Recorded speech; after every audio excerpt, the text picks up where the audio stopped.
आता ट्रिब्युटरीज या शब्दाचा अर्थ समजून घेऊया. सर्वप्रथम मराठी अर्थ. उपनद्या. ट्रिब्युटरीज हा शब्द नाउन म्हणून वापरला जातो.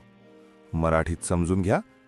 ट्रिब्युटरीज म्हणजे लहान नद्या किंवा प्रवाह जे मोठ्या नदीमध्ये मिळतात. ह्या उपनद्या मुख्य नदीला पाणी पुरवतात. English meaning: smaller reverse or streams that flow into a larger river. Easy one line definition: small reverse that join a bigger river. आता सिनोनिम्स पाहूया. Small reverse, branch reverse, streams हे शब्द लहान नद्या किंवा प्रवाह दर्शवतात. आता अँटोनिम्स पाहूया. मेन रिव्हर, सोर्स रिव्हर हे शब्द मुख्य नदी किंवा नदीचा उगम दर्शवतात. आता उदाहरणे पाहूया. पहिले वाक्य: Many tributaries join the Ganga river. अनेक उपनद्या गंगा नदीत मिळतात. गंगा नदीला अनेक लहान नद्या येऊन मिळतात. आता मित्रांनो, थोडा विचार करा. व्हिडिओ थांबवा आणि खालील प्रश्नाचे उत्तर कॉमेंटमध्ये लिहा. What are tributaries? A. Large oceans.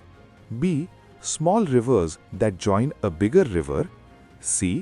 High mountains. D. Dry lands. आता कॅस्केड्स या शब्दाचा अर्थ समजून घेऊया. सर्वप्रथम मराठी अर्थ.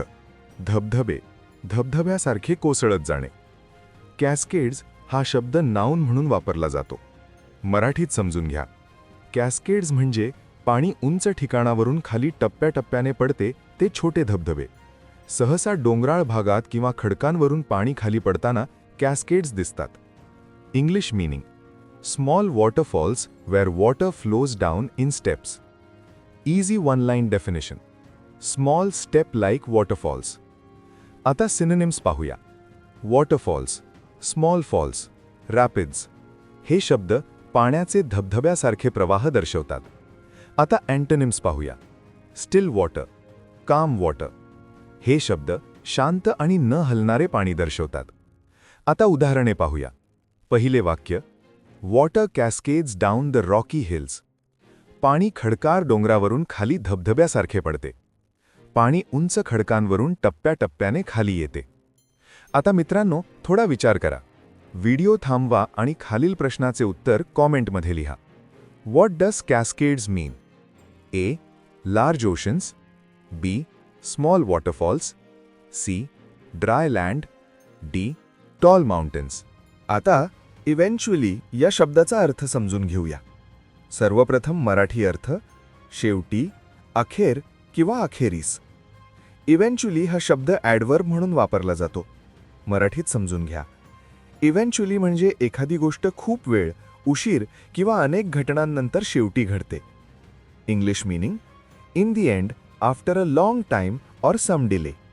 Easy one-line definition: something that happens after a long time or delay. आता synonyms पाहूया.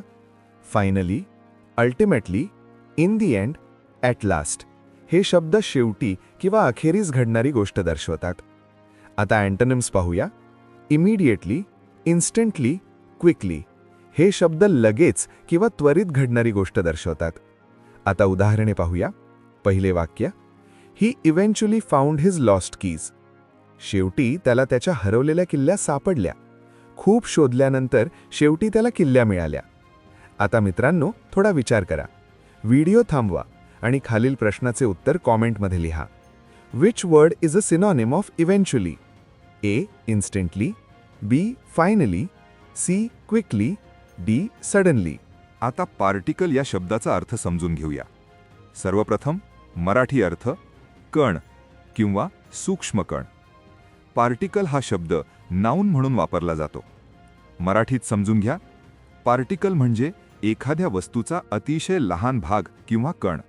हे धूळ, अणू किंवा कोणत्याही पदार्थाचे सूक्ष्म भाग असू शकतात. English meaning: a very small piece of something. Easy one line definition: a tiny piece of matter.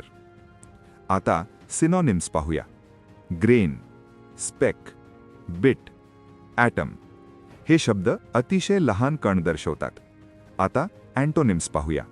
Hole, bulk, मास हे शब्द मोठा संपूर्ण भाग दर्शवतात. आता उदाहरणे पाहूया. पहिले वाक्य, डस्ट पार्टिकल्स वर फ्लोटिंग इन द एअर. हवेत धुळीचे कण तरंगत होते. हवेत अतिशय लहान धुळीचे कण दिसत होते.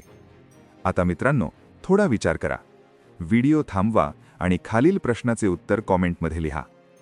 Which word is an antonym of particle? A. Atom, B. Bit, C. Whole. आता इनॉर्मस या शब्दाचा अर्थ समजून घेऊया. सर्वप्रथम मराठी अर्थ. प्रचंड, फार मोठा, विशाल. इनॉर्मस हा शब्द ॲडजेक्टिव्ह म्हणून वापरला जातो. मराठीत समजून घ्या. इनॉर्मस म्हणजे खूप मोठे, प्रचंड किंवा सामान्यापेक्षा खूपच जास्त आकाराचे किंवा प्रमाणाचे असलेले. English meaning, very large in size, amount और degree. Easy one line definition, extremely big और ह्यूज. आता सिनॉनिम्स पाहूया.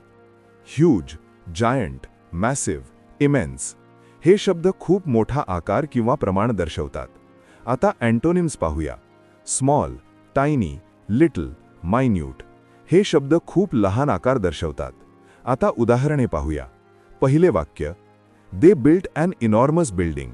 त्यांनी एक विशाल इमारत बांधली. इमारत खूप मोठी आणि उंच आहे. आता मित्रांनो, थोडा विचार करा. व्हिडिओ थांबवा आणि खालील प्रश्नाचे उत्तर कॉमेंटमध्ये लिहा. One word substitution for something very big in size. ए.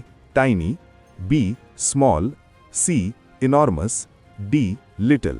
आता ग्लेसियर या शब्दाचा अर्थ समजून घेऊया. सर्वप्रथम मराठी अर्थ. हिमनदी. ग्लेसियर हा शब्द नाऊन म्हणून वापरला जातो. मराठीत समजून घ्या. ग्लेसियर म्हणजे बर्फाचा मोठा थर जो अनेक वर्षे साचलेल्या हिमामुळे तयार होतो आणि हळूहळू जमिनीवरून सरकत राहतो. English meaning, a large mass of ice that moves slowly over land. Easy one line definition, a huge moving mass of ice. आता सिनॉनिम्स पाहूया. Ice mass, ice sheet, ice field. हे शब्द मोठ्या बर्फाच्या थरांना दर्शवतात. आता अँटोनिम्स पाहूया. Desert, dry land. हे शब्द कोरडे आणि बर्फ नसलेले प्रदेश दर्शवतात. आता उदाहरणे पाहूया. पहिले वाक्य, many reverse originate from glaciers. अनेक नद्या हिमनद्यांपासून उगम पावतात. स्पष्टीकरण, बर्फ वितळल्यामुळे पाणी तयार होऊन नद्या सुरू होतात. आता मित्रांनो, थोडा विचार करा. व्हिडिओ थांबवा आणि खालील प्रश्नाचे उत्तर कॉमेंटमध्ये लिहा. हिमनदी. Choose the correct English word. A. River, B. Glacier, C. Ocean, D. Desert. आता आइसबर्ग या शब्दाचा अर्थ समजून घेऊया. सर्वप्रथम मराठी अर्थ. हिमखंड. आइसबर्ग हा शब्द नाऊन म्हणून वापरला जातो. मराठीत समजून घ्या. आइसबर्ग म्हणजे हिमनदीपासून तुटलेला मोठा बर्फाचा तुकडा जो समुद्रात तरंगत असतो. त्याचा मोठा भाग पाण्याखाली असतो. English meaning, a large floating mass of ice that has broken off from a glacier. Easy one line definition, a large floating piece of ice in the sea. आता सिनॉनिम्स पाहूया. Ice mass, floating ice, ice block. हे शब्द समुद्रात तरंगणारे बर्फाचे तुकडे दर्शवतात. आता antonyms पाहूया. Water, liquid.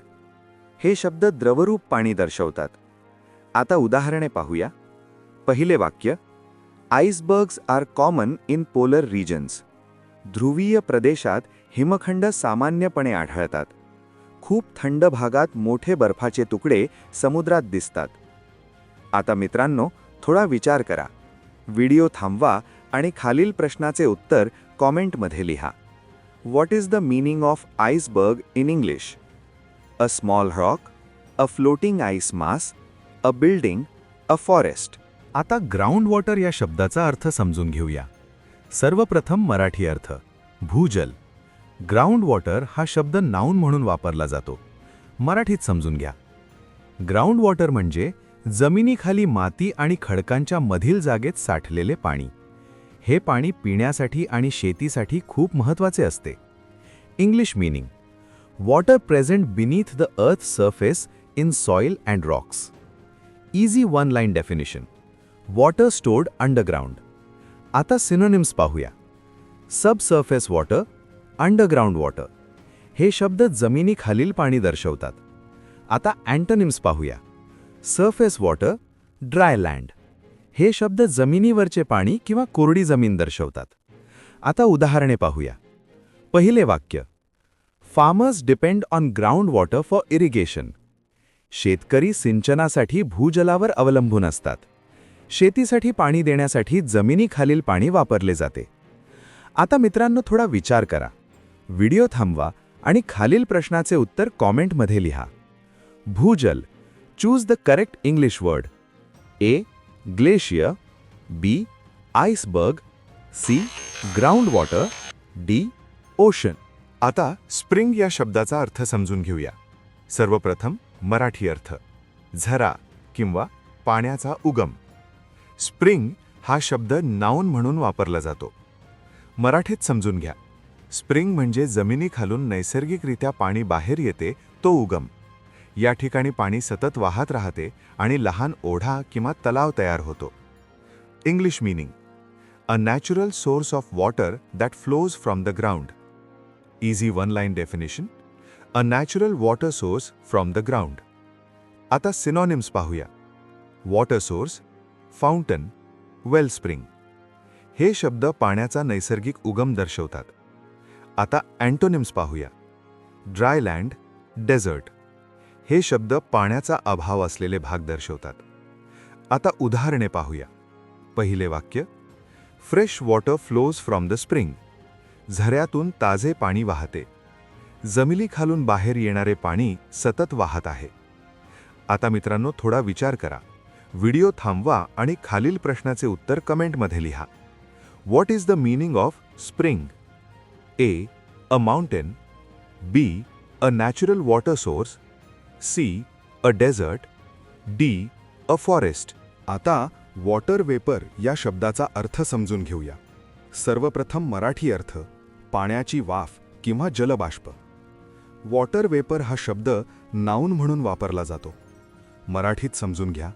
वॉटर वेपर म्हणजे पाण्याचे वायुरूप जे हवेत असते. उष्णतेमुळे पाणी बाष्पीभवन होऊन जलबाष्प तयार होते. English meaning, water in its gaseous form present in the air. Easy one line definition, water in gas form in the air. आता सिनोनिम्स पाहूया. स्टीम, वॉटर गॅस, वेपर हे शब्द पाण्याच्या वायुरूप अवस्थेला दर्शवितात. आता अँटोनिम्स पाहूया. लिक्विड वॉटर, आईस हे शब्द पाण्याच्या द्रव किंवा घन अवस्थेला दर्शवितात. आता उदाहरणे पाहूया. पहिले वाक्य, water vapour forms clouds in the sky. पाण्याच्या वाफेमुळे आकाशात ढग तयार होतात. पाण्याचे वायुरूप थंड होऊन ढग बनतात. आता मित्रांनो थोडा विचार करा. व्हिडिओ थांबवा आणि खालील प्रश्नाचे उत्तर कॉमेंटमध्ये लिहा. What is the meaning of water vapour in Marathi? अ. बर्फ, ब. जलबाष्प, क. नदी, ड. वाळू. आता ट्रोपोस्फिअर या शब्दाचा अर्थ समजून घेऊया. सर्वप्रथम मराठी अर्थ, तपांबर, क्षोभमंडल. ट्रोपोस्फिअर हा शब्द नाऊन म्हणून वापरला जातो. मराठीत समजून घ्या. ट्रोपोस्फिअर म्हणजे पृथ्वीच्या वातावरणातील सर्वात खालचा थर. याच थरात आपण राहतो आणि पाऊस, ढग, वारा यांसारखे हवामानातील बदल घडतात. English meaning, the lowest layer of the earth's atmosphere where weather changes occur. Easy one line definition, the lowest layer of the atmosphere where weather happens. आता सिनॉनिम्स पाहूया. लोअर ॲटमॉस्फिअर हे शब्द वातावरणाचा खालचा आणि हवामानाशी संबंधित थर दर्शवतात. आता अँटोनिम्स पाहूया. अपर ॲटमॉस्फिअर हे शब्द वरच्या वातावरणीय थरांना दर्शवतात. आता उदाहरणे पाहूया. पहिले वाक्य, all weather changes occur in the troposphere. सर्व हवामानातील बदल तपांबरात होतात. स्पष्टीकरण, पाऊस, वारा यांसारख्या घटना याच थरात घडतात. आता मित्रांनो थोडा विचार करा. व्हिडिओ थांबवा आणि खालील प्रश्नाचे उत्तर कॉमेंटमध्ये लिहा. What is the meaning of troposphere? A. The outer space, B. The lowest layer of atmosphere, C the inner core of earth, D the ocean layer. आता स्ट्रॅटोस्फिअर या शब्दाचा अर्थ समजून घेऊया. सर्वप्रथम मराठी अर्थ. स्थितांबर, समतापमंडल. स्ट्रॅटोस्फिअर हा शब्द नाऊन म्हणून वापरला जातो. मराठीत समजून घ्या. स्ट्रॅटोस्फिअर म्हणजे क्षोभमंडलाच्या वरचा वातावरणाचा दुसरा थर. या थरात ओझोन स्तर असतो आणि येथे हवामानातील बदल खूप कमी असतात. English meaning: the layer of the earth's atmosphere above the troposphere. Easy one-line definition: the second layer of the atmosphere above the troposphere. आता सिनोनिम्स पाहूया. अपर ॲटमॉस्फिअरिक लेयर. हे शब्द वरच्या वातावरणीय थराला दर्शवतात. आता अँटोनिम्स पाहूया. Lower atmosphere. हे शब्द खालच्या वातावरणीय थराला दर्शवतात. आता उदाहरणे पाहूया. पहिले वाक्य: aeroplanes often fly in the stratosphere. विमानं अनेकदा स्थितांबरात उडतात. स्थिर हवा असल्यामुळे विमानं या थरात उडतात. आता मित्रांनो, थोडा विचार करा. व्हिडिओ थांबवा आणि खालील प्रश्नाचे उत्तर कॉमेंटमध्ये लिहा. समतापमंडल. Choose the correct English word. A. Troposphere. B. Hydrosphere. C. Stratosphere. D. Biosphere. आता अल्ट्राव्हायोलेट रे या शब्दाचा अर्थ समजून घेऊया. सर्वप्रथम मराठी अर्थ. अतिनील किरण.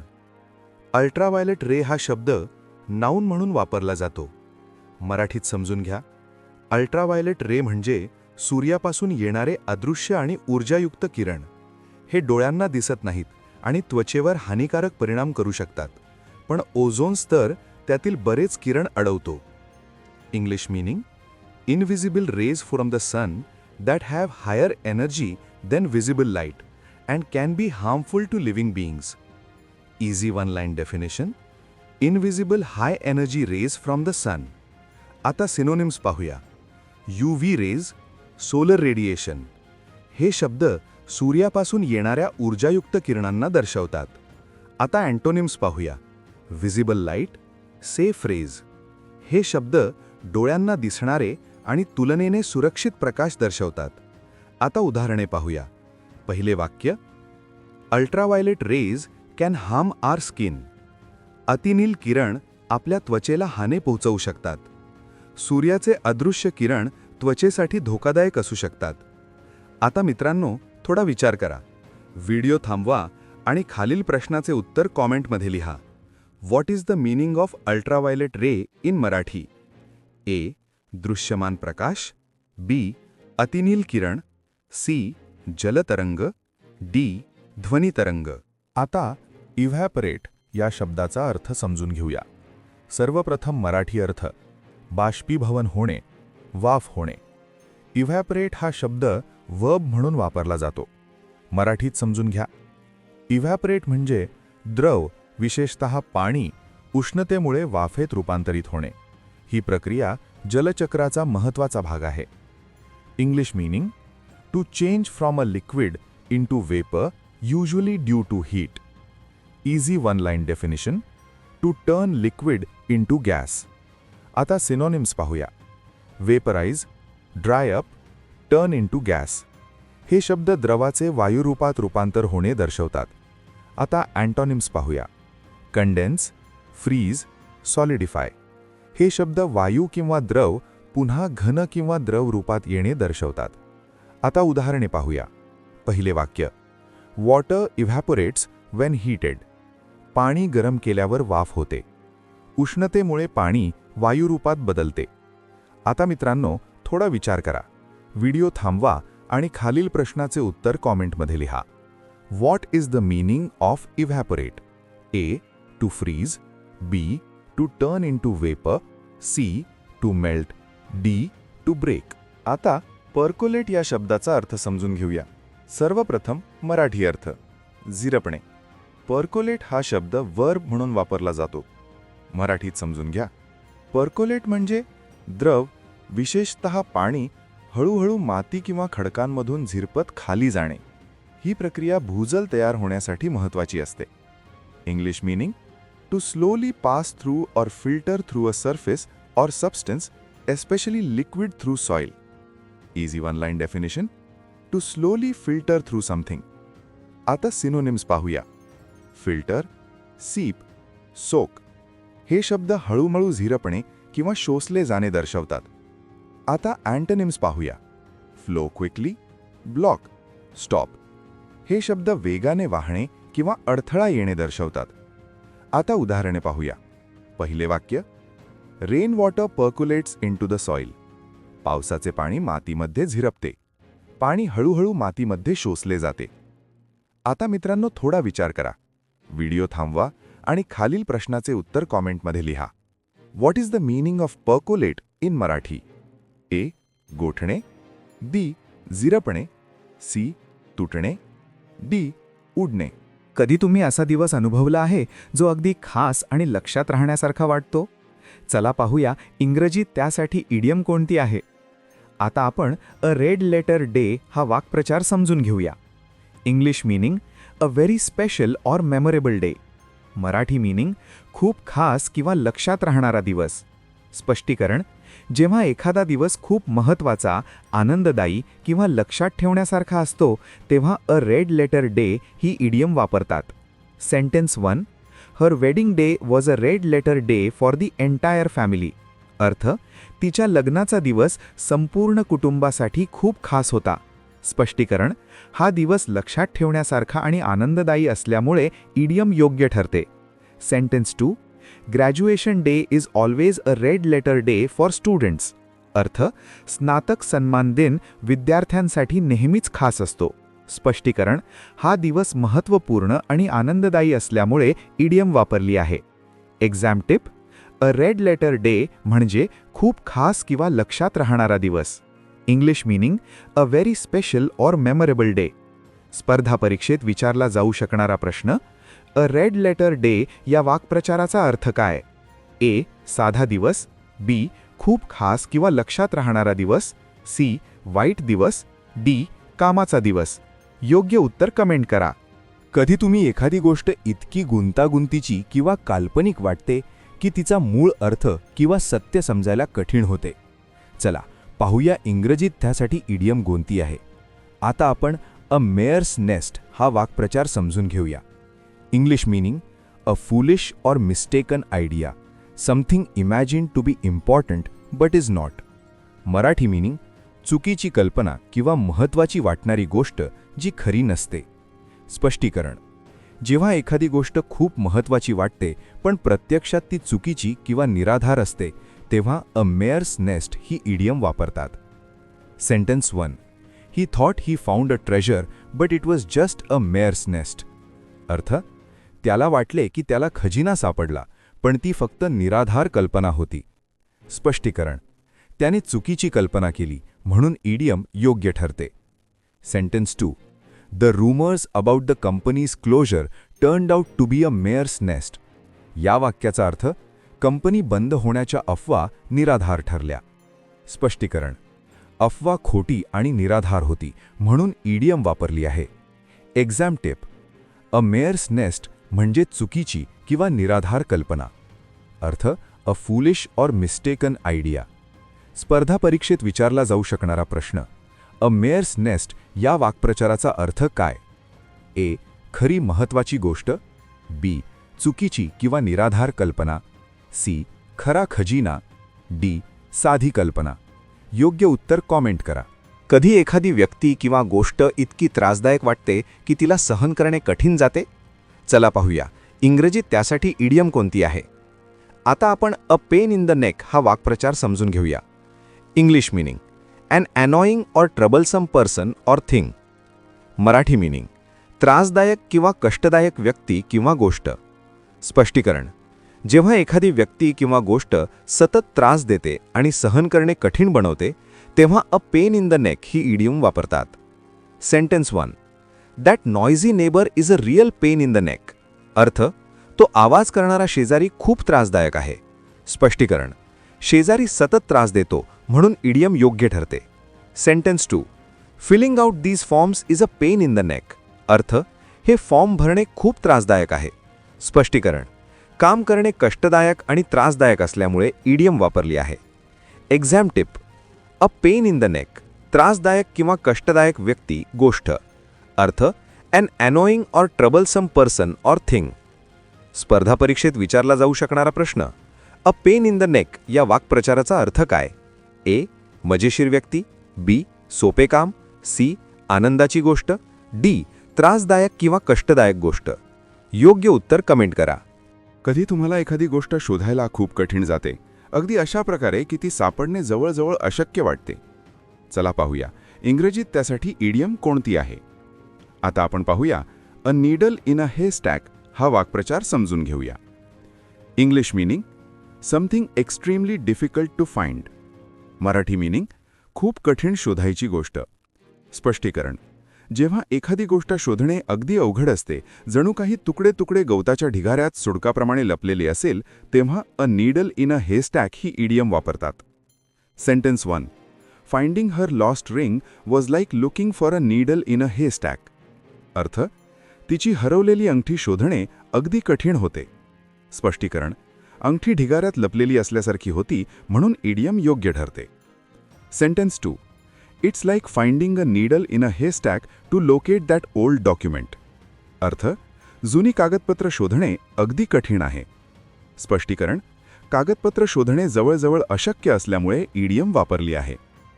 Exam tip, brain. A needle in a haystack बरोबर शोधायला खूप कठीण गोष्ट. अर्थ, something extremely difficult to find. स्पर्धा परीक्षेत विचारला जाऊ शकणारा प्रश्न, अ नीडल इन अ हेस्टॅक या वाक्प्रचाराचा अर्थ काय? ए. सहज शोधता येणारी गोष्ट, बी. शोधायला खूप कठीण गोष्ट, सी. महत्त्वाची गोष्ट, डी. साधी कामे. योग्य उत्तर कॉमेंट करा. कधी तुम्हाला वाटलं आहे की एखादी चित्रे किती गोष्टी सांगू शकतात? चला पाहूया इंग्रजीत त्यासाठी इडियम कोणता आहे. आता आपण अ पिक्चर पेंट्स 1,000 वर्ड्स हा वाक्प्रचार समजून घेऊया. English meaning, a picture can express ideas more effectively than words. Marathi meaning, एक चित्र 1000 शब्दांपेक्षा जास्त काही सांगू शकते. स्पष्टीकरण, जेव्हा एखादे चित्र पाहून खूप काही समजते, जसे शब्दांत सांगणे कठीण असते, तेव्हा अ पिक्चर पेंट्स 1,000 वर्ड्स ही इडियम वापरतात. सेंटेन्स 1.